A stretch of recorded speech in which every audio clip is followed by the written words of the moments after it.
नमस्कार। ऑनलाइन कक्षा में आप सभी का एक बार फिर से स्वागत है। आज हम अध्ययन करेंगे बीए फर्स्ट ईयर के हमारे पाठ्यक्रम के अंतर्गत काव्य।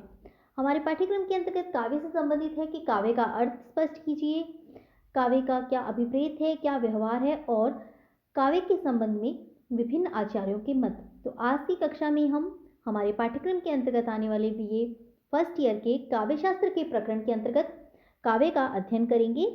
काव्य क्या है? काव्य सामान्य अर्थों में कहे तो कविता को ही काव्य कहा जाता है।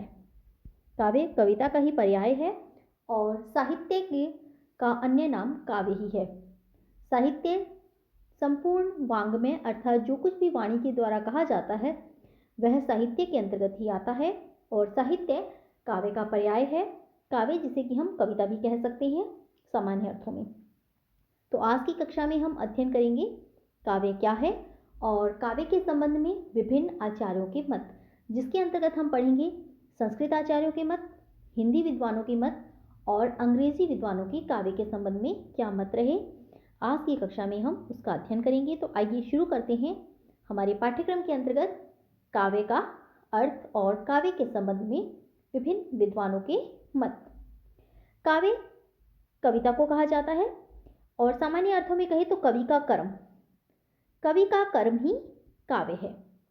शुक्ल यजुर्वेद में कवि को महत्व देते हुए कहा गया है कि कविर्मनीषी परिभू स्वयंभू, अर्थात कवि ही प्रतिभाशाली है और ब्रह्म है।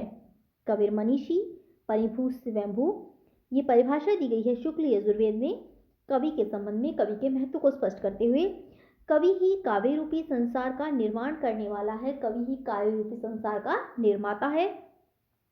कवि प्रतिभाशाली होता है, इसी के साथ साथ वह ब्रह्म होता है जो कि काव्य की सर्जना करता है। कवि का महत्व काव्य के क्षेत्र में बहुत अधिक है।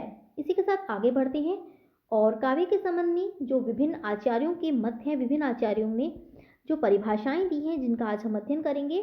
सबसे पहले नंबर पर हम देखते हैं संस्कृत विद्वानों का मत। काव्य के संबंध में संस्कृत आचार्यों का क्या मत रहा, जिसके अंतर्गत हम पहला नाम देखते हैं आचार्य विश्वनाथ का। विश्वनाथ ने कहा है वाक्यम रसात्मकम काव्यम, ये शब्द आप इधर कीजिए और इसे इधर। वाक्यम रसात्मकम काव्यम अर्थात रस से युक्त वाक्य ही काव्य कहलाता है। उनका मानना है कि वाक्यम रसात्मकम काव्यम अर्थात रस से युक्त वाक्य ही काव्य है।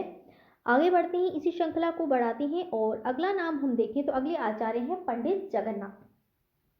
पंडित जगन्नाथ का काव्य के संबंध में मत है। उनका कहना है कि रमणीयार्थ प्रतिपादक शब्द काव्यम, रमणीयार्थ प्रतिपादक शब्द काव्यम, इसे आप सही कीजिए, यहां लिखिए रमणीयार्थ प्रतिपादक शब्द, यहां विसर्ग आएंगे और काव्यम अर्थात रमणीय अर्थ का प्रतिपादन करने वाला शब्द काव्य कहलाता है। पंडित राज जगन्नाथ के अनुसार रमणीय अर्थ का प्रतिपादन करने वाला शब्द काव्य कहलाता है। इसी श्रृंखला को आगे बढ़ाते हैं और संस्कृत विद्वानों के अनुसार काव्य क्या है। आचार्य भामा ने कहा है शब्दार्थो सहितो काव्यो, इस शब्द को आप थ कीजिए, शब्दार्थो सहितो काव्यम अर्थात शब्द और अर्थ, ये शब्द ये क्या कह रहा है, शब्द और अर्थ सहितो के सहित का जो भाव है वही काव्य कहलाता है। शब्दार्थो सहितो काव्यम, शब्द और अर्थ के सहित का भाव काव्य कहलाता है।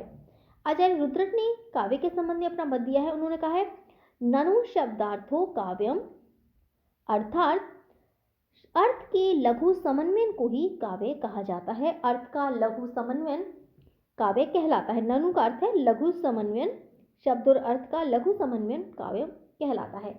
और अंत में हम परिभाषा देखते हैं। सबसे प्रमुख परिभाषा जो है आचार्य मम्मट का, जिसके अंतर्गत नाम आता है, उन्होंने कहा है तद दोषो शब्दार्थो सगुणा वननकृति पुनः क्वापि, तद दोषो शब्दार्थो सगुणा वननकृति पुनः क्वापि, इसे आप सही कीजिए परिभाषा को।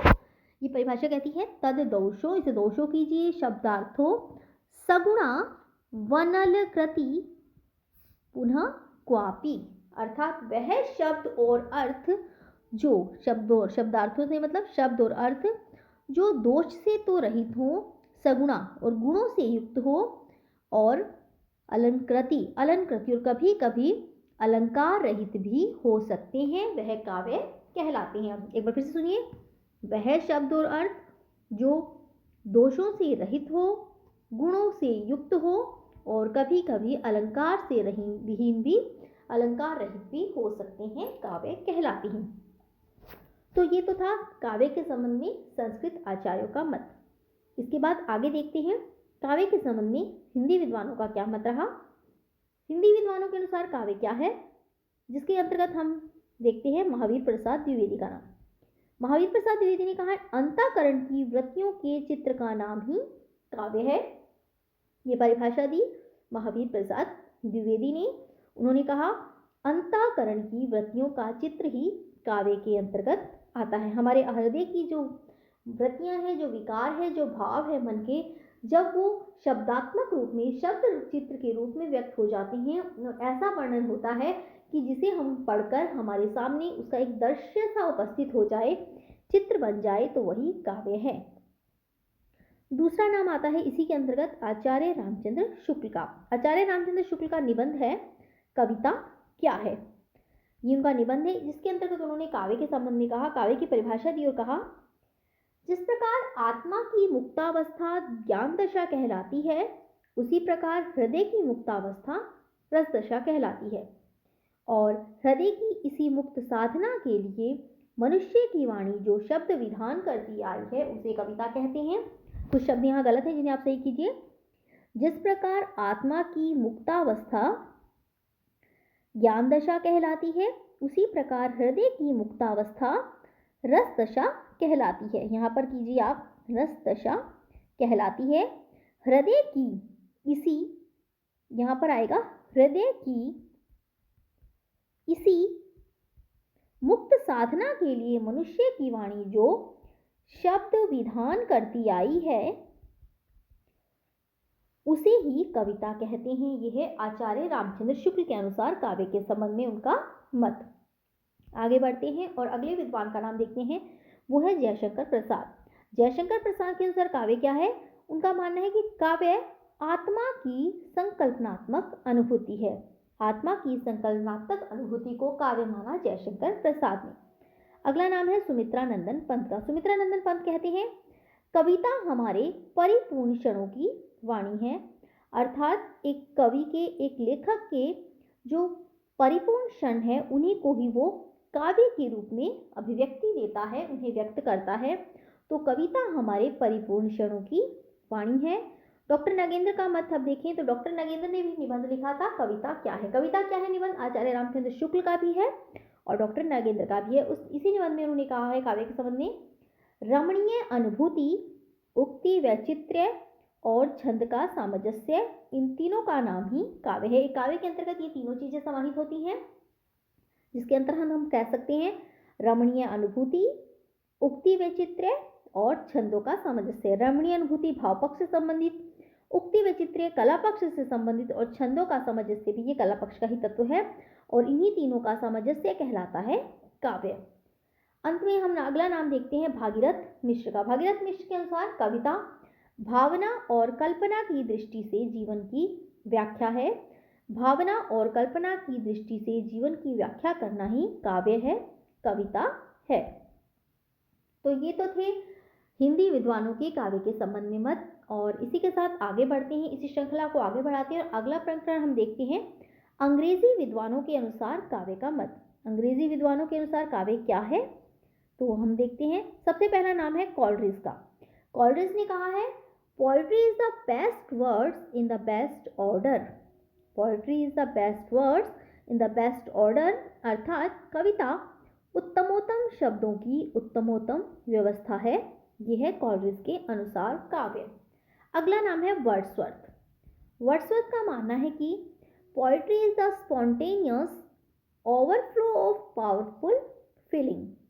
Poetry is the spontaneous overflow of powerful feeling, अर्थात कविता मानव भावों के सहज उद्वेलन को कहते हैं।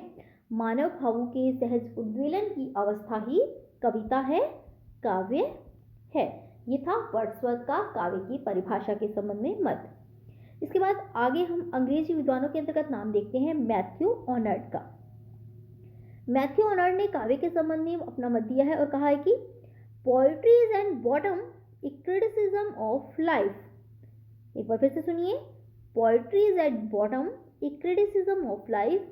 कविता मूल में जीवन की आलोचना है। जीवन की आलोचना अपने अंतर्गत कविता समाहित करती है। कविता मूल में जीवन की आलोचना है। अगला नाम है अंग्रेजी विद्वानों में, वो है हडसन। हडसन ने कहा है poetry is an interpretation of life through imagination and emotion. कविता कल्पना और मनोवेगों द्वारा जीवन की व्याख्या है। और यही व्याख्या दी थी हिंदी विद्वानों में भगीरथ मिश्र ने, जिन्होंने कहा था कविता कल्पना और भावनाओं के द्वारा जीवन की व्याख्या है। और हडसन का मानना है कि कविता कल्पना और मनोवेगों के द्वारा जीवन की व्याख्या है। Poetry is an interpretation of life through imagination and emotion. और अंत में आखिरी नाम हम देखते हैं विल्सन का। विल्सन ने काव्य के संबंध में कहा है कि बुद्धि और भावना इनका मिश्रण काव्य कहलाता है, कविता कहलाता है। बुद्धि और भावना का मिश्रण ही काव्य कहलाता है। ये था विल्सन का मत कविता के संबंध में।